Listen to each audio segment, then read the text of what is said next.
pessoal! Sejam bem-vindos à primeira oficina do projeto Solução Maker em Sincronia 4.0. O projeto tem como objetivo a construção de totens automatizados de medição de temperatura e higienização das mãos para as escolas municipais de Naviraí. Eu sou a professora Aline, de Ciências, e hoje iniciaremos a primeira oficina com um tema que motivou o desenvolvimento do projeto. Isso mesmo! Vamos falar sobre os vírus e, em especial, sobre o coronavírus, causador da Covid-19. Mas antes da gente partir para o coronavírus, vamos fazer uma revisãozinha básica do que são os vírus. Afinal, vocês lembram o que são os vírus?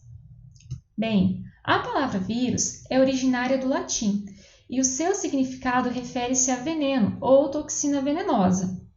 Ou seja, estamos nos referindo a algo perigoso, ou melhor ainda, causador de doenças. Com o desenvolvimento dos microscópios eletrônicos e das técnicas de microscopia, os cientistas constataram que os vírus não são formados por células. Muitos pesquisadores afirmam que os vírus são estruturas que representam o limite entre as formas de vida e sem vida. Suas atividades acontecem somente quando estão dentro de uma célula viva. Por essa razão, os vírus são considerados parasitas intracelulares obrigatórios. Bem, a partícula viral completa, essa que vocês estão vendo aí no vídeo, ela é dotada da capacidade de infectar uma célula hospedeira. E ela tem um nome, chama-se vírion, e é constituída pelo capsídeo, formado por capsômeros, que envolve e protege o genoma, composto por DNA ou RNA. Esse conjunto recebe o nome de nucleocapsídeo. Alguns vírus apresentam ainda, por fora do nucleocapsídeo, um envelope lipoproteico, formado por lipídios e proteínas. Assim, uma das classificações virais é quanto à presença ou não de um envelope. Os vírus envelopados são aqueles que o capsídeo será envolvido em uma membrana lipoproteica e em alguns envelopes são cobertos por pequenas estruturas chamadas de espículas. Esses vírus deixam a célula hospedeira sem causar dano à membrana da célula. Como exemplo, nós temos o vírus causador da gripe e o vírus causador da Covid-19. Já os vírus não envelopados não possuem membrana lipoproteica. Geralmente, eles saem da célula infectada por meio do rompimento da membrana plasmática, destruindo a célula hospedeira, ou seja, causando o que nós falamos de morte celular. Como exemplo, nós temos o vírus causador da hepatite A. Os vírus só foram descobertos por volta da década de 1940, depois da invenção do microscópio eletrônico, como eu disse anteriormente, pois são seres extremamente pequenos, impossíveis de serem vistos em microscópio convencional. Por serem tão pequenos, são facilmente propagados de um ser vivo para o outro ou dentro da mesma espécie, como de um ser humano para o outro. E isso ocorre por vários meios, como secreções, gotículas de saliva, gotículas de sangue e até mesmo ar. Bem, como fizemos uma breve revisãozinha do que são os vírus, vamos falar agora do que realmente nos interessa, o coronavírus. Bem, pessoal, ele recebe esse nome, essa família recebe o nome de coronavírus porque eles possuem no seu envelope as estruturas chamadas de espículas, que assemelham-se, lembram, né? Uma coroa. E vocês já pararam para pensar na diversidade de nomes que surgiram em 2020 referente ao momento em que estamos vivendo? São vários, né? Então, vamos saber o que são alguns deles? O coronavírus é uma família de vírus que apresenta uma variedade muito grande de vírus e apenas 7 delas podem infectar os humanos. Até meados de 2019, eram 6 variedades. Mas no final de 2019, surgiu mais uma variedade do coronavírus, a SARS-CoV-2. Vamos entender o que essa sigla significa? Bem, a sigla SARS refere-se à Síndrome Respiratória Aguda Severa. A sigla CoV faz referência a coronavírus. E o número 2 quer dizer que é semelhante a um outro SARS-CoV que foi identificado lá em 2002. Traduzindo isso de maneira mais simples, a sigla significa coronavírus 2, causador da síndrome respiratória aguda grave. Bem, e a Covid-19? Bom, a Covid-19 é a doença causada pelo vírus SARS-CoV-2 e a sigla Covid-19 significa doença do coronavírus 2019. Bem, como eu disse logo ali atrás, existem 7 variantes do coronavírus que infectam o ser humano. Delas, 4 causam resfriado comum e 3 causam infecções respiratórias graves. Como o SARS-CoV, que foi identificado lá em 2002, causador do surto da síndrome respiratória aguda grave, conhecido como SARS. O MERS-CoV, que foi identificado em 2012, que é o causador da síndrome respiratória do Oriente Médio, conhecido como MERS. E, recentemente, SARS-CoV-2, que é o novo coronavírus, que foi identificado em Wuhan, lá na China, no final de 2019 e se disseminou pelo mundo em 2020. Bem, pessoal, a contaminação por esses vírus está relacionada ao consumo de algumas carnes de animais, que são consumidas em algumas partes do mundo, né? Em alguns países, eles têm o hábito de comer ali algumas carnes muito específicas. No início, achou-se que esse vírus era apenas transmitido de animal para o ser humano, mas logo foi constatado que ele também era transmitido de um ser humano para o outro, aumentando então a disseminação e causando a pandemia.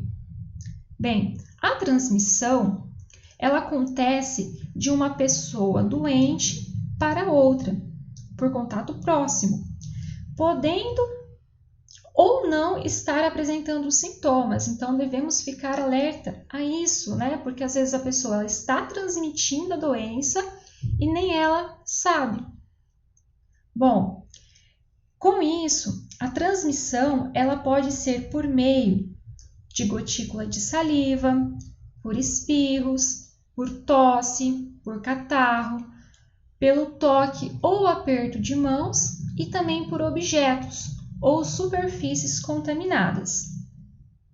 Os vírus, eles têm uma grande especificidade às suas células hospedeiras, e isso é chamado de tropismo.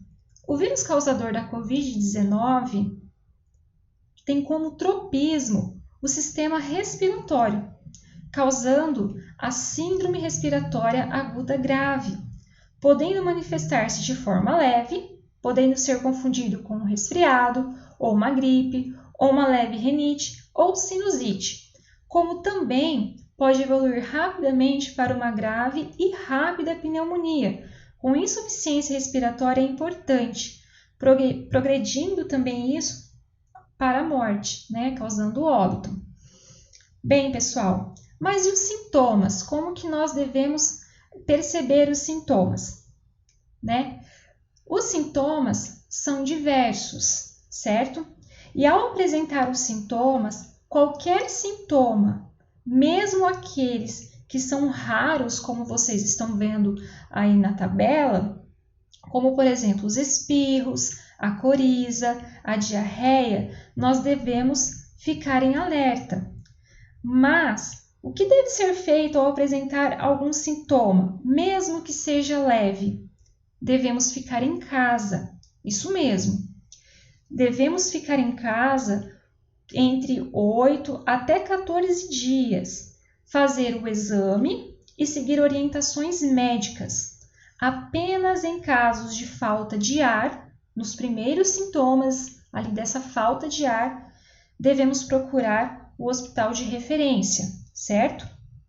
Bem, mas Além disso, né, nós temos os sintomas. Como nós devemos nos proteger de forma correta? Afinal, prevenção é o melhor remédio, certo? Bom, a regra é clara. Higienize as mãos e use máscara, certo? Mas, além disso, o que mais deve ser feito? Né? O que nós devemos fazer a mais? Vamos lá, então, para algumas recomendações, certo? Bem, então, uma das recomendações é lavar as mãos, né? Então, lave as mãos com frequência, até a altura dos punhos, de preferência com água e sabão. Caso não tenha acesso em algum momento, né, ali da água e o sabão, dependendo do local em que você está, então utilize o álcool 70%. Por isso que é importante que nós tenhamos sempre em mãos, né, no bolso, guardado ali próximo, uma bisnaguinha para a gente levar para qualquer local. Bem, as mãos são veículos de disseminação, então, ao tossir e espirrar, sempre devemos cobrir o nariz e a boca com um lenço ou com o braço. Nunca com as mãos, pessoal, nunca, né? Já que as mãos são um veículo também de transmissão.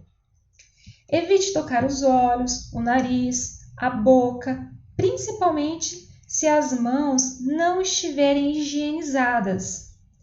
Distanciamento social sempre, no mínimo 2 metros, principalmente se a pessoa estiver tossindo ou espirrando. Então, mesmo que a pessoa esteja de máscara, o ideal fique distante, né? Como precaução. Bem, além disso, evite o contato. Então, abraços, beijos, aperto de mão, use sempre a máscara e sorria com os olhos. Certo? Então, nós já pegamos esse hábito, né? Vamos tirar uma foto que tem um pessoal reunido. Ah, vai tirar foto, nós estamos de máscara. Então, vamos sorrir com os olhos, certo? Higienize com frequência os objetos de contato direto. Então, celulares, brinquedos, fones de ouvido, entre tantos outros que nós temos contato frequente. Não compartilhe objetos de uso pessoal sem adequada higienização, principalmente narguile e a bomba de tereré, né, que são veículos transmissores aí gigantescos. Mantenha sempre o ambiente limpo e bem ventilado, nada de lugares fechados, sem circulação de ar. Se estiver doente, se isole. Não tenha contato com pessoas do grupo de risco, use máscara, higienize as mãos o tempo todo. E principalmente, pessoal, durma bem, faça atividade física e tenha uma alimentação saudável, certo? Bem, mas ainda dentro da prevenção, é necessário que a gente fale de um ponto extremamente importante, né? As máscaras, certo? Quando nós devemos usar a máscara? Devemos usar a máscara sempre, pessoal, pois sabemos que muitas pessoas não apresentam sintomas da doença, como vocês estão vendo aí na imagem. Assim, você pode estar contaminado e ser um veículo de transmissão, ou ainda, se você também estiver sem a proteção, pode ser a vítima de uma pessoa sem sintomas, que está sem o uso de máscaras. Então, use máscara sempre e principalmente se estiver tossindo ou espirrando. Caso esteja com alguém da família com doença respiratória, também utilize a máscara. Mas lembre-se, as máscaras elas são extremamente eficazes somente quando usadas em combinação com a limpeza frequente das mãos com água e sabão, ou então com o álcool em gel, 70%, certo? Após usar a máscara, nós devemos descartar essa máscara. Então, nós devemos descartá-la sempre em local adequado e lavar bem as mãos. Bom, nós estamos falando aí de prevenção, né? Que é algo extremamente importante. Como eu disse ali atrás, prevenir é sempre melhor que remediar. Mas e as vacinas, né? Então vamos lá. Vamos falar sobre elas. Hoje o Brasil possui 4 vacinas aprovadas pela Anvisa. Destas, 2 são para uso emergencial, que é a Coronavac, desenvolvida pela Sinovac, e a vacina da Janssen, Covid-19, que é dose única, a primeira no Brasil, que foi desenvolvida pela Johnson & Johnson. E nós temos também 2 aprovadas para uso definitivo, que é a vacina de Oxford, desenvolvida pela Universidade de Oxford e em parceria com a AstraZeneca, e a vacina da Pfizer e BioNTech, desenvolvida pela Pfizer e BioNTech. Infelizmente, pessoal, no país a vacinação anda a passos lentos, né? Mas logo chegará a vez dos nossos familiares. E aí quem é acima de 18 anos também, né, chegará a sua vez. E quando essa hora chegar, como faremos para cadastrar, certo? Principalmente aqui no nosso município, em Naviraí. Bem, aqui na nossa cidade, você pode realizar o cadastro pelo site da Prefeitura Municipal. Então, é só acessar o link. Então, deixei o link disponível aqui no vídeo e verificar para qual idade o cadastro está disponível e ter os documentos em mãos, certo? Então, sempre os documentos em mãos para realizar o cadastro. Mas fique sempre atento aos prazos.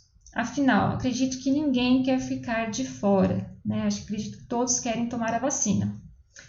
Bem, pessoal, então vou ficando por aqui. Espero que tenham gostado do vídeo, da oficina também, da nossa primeira oficina. Se ainda sobrou alguma dúvida, envie um recado para nós ou então deixe o recado nos comentários. E eu desejo que todos vocês fiquem bem. Até, pessoal!